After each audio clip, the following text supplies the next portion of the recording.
lot of black sand.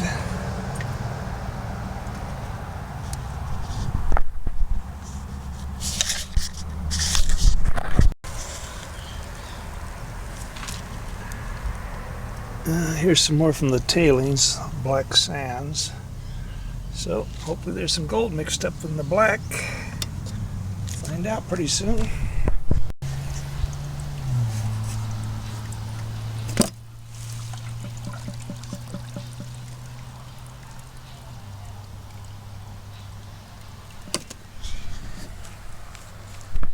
So the last time I went out to the Red Dog, I mentioned in my video that I had 3 buckets to run yet.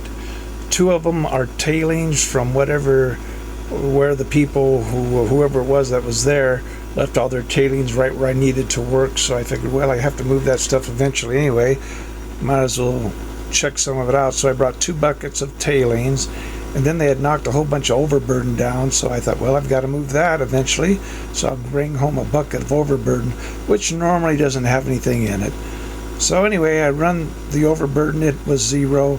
But the 2 buckets, they did miss some stuff. So maybe you're watching it, whoever it was, here's what you missed.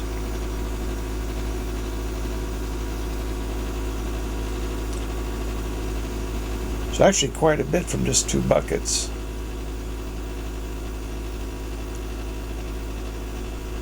So what I'm doing, when you see this, I'll have already been out again, because I figured I have to move those tailings. I might as well scoop them all up, because I don't have to, all I have to do is shovel them into a 5-gallon bucket.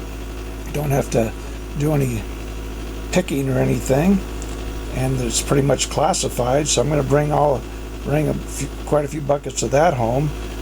So I'm not showing you this until I bring that stuff back. That way you can't run out there and say, hey, I'm going to get all that stuff. So I've got it. I deserve it after the big mess whoever it is left, whoever you are. But if you're an expert at dry washing, you need to take another class. If you're new, get somebody to show you, because that's quite a bit that you left behind just in that.